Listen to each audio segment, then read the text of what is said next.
Genesis chapter 32, New American Standard Version. Now as Jacob went on his way, the angels of God met him. And when he saw them, Jacob said, "This is God's camp."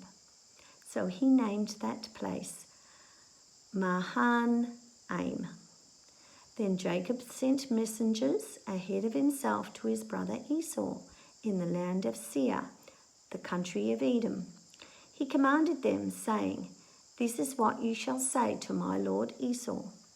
Your servant Jacob says the following: I have resided with Laban and stayed until now, and I have oxen, donkeys, flocks, male and female servants, and I have sent messengers to tell my lord, so that I may find favor in your sight." And the messengers returned to Jacob, saying, "We came to your brother Esau, and furthermore he is coming to meet you, and 400 men are with him."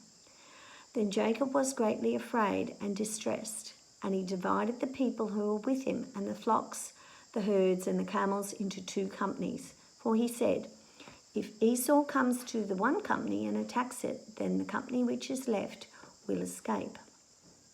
Then Jacob said, "God of my father Abraham and God of my father Isaac, Lord, who said to me, 'Return to your country and to your relatives, and I will make you prosper,' I am unworthy of all the favor and all the faithfulness which you have shown to your servant. For with only my staff I crossed this Jordan, and now I have become 2 companies. Save me, please, from the hand of my brother, from the hand of Esau, for I fear him, that he will come and attack me and the mothers with their children. For you said, 'I will assuredly make you prosper, and make your descendants as the sand of the sea, which is too great to be counted.'" So he spent the night there. Then he selected from what he had with him a gift for his brother Esau: 200 female goats and 20 male goats, 200 ewes and 20 rams, 30 milking camels and their colts, 40 cows and 10 bulls, and 20 female donkeys and 10 male donkeys. Then he placed them in the care of his servants, every flock by itself, and said to his servants, "Pass on ahead of me and put a space between the flocks." And he commanded the one in front, saying, "When my brother Esau meets you and asks you, saying, 'To whom do you belong, and where are you going? And to whom do these animals in front of you belong?' Then you shall say, 'These belong to your servant Jacob. It is a gift sent to my lord Esau. And behold, he also is behind us.'" Then he commanded also the second and the third, and all those who followed the flocks, saying, "In this way you shall speak to Esau.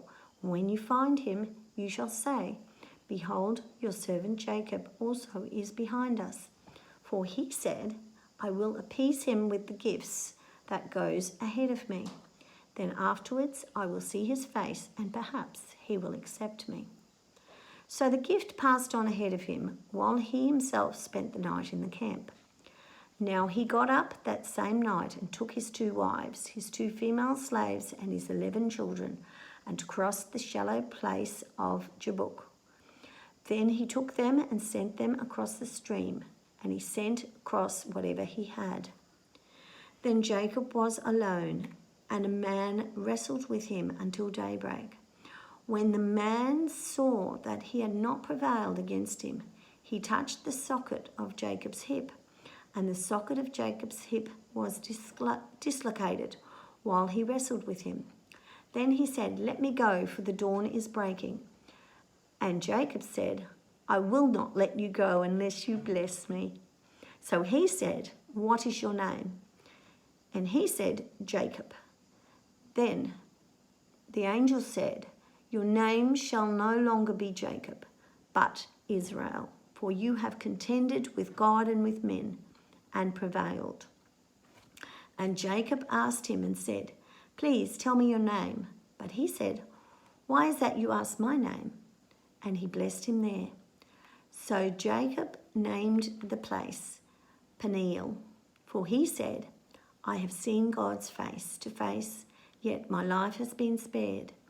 Now the sun rose upon him just as he crossed over Peniel, and he was limping on his hip. Therefore, to this day, the sons of Israel do not eat the tendon of the hip, which is on the socket of the hip, because he touched the socket of Jacob's hip in the tendon of his hip.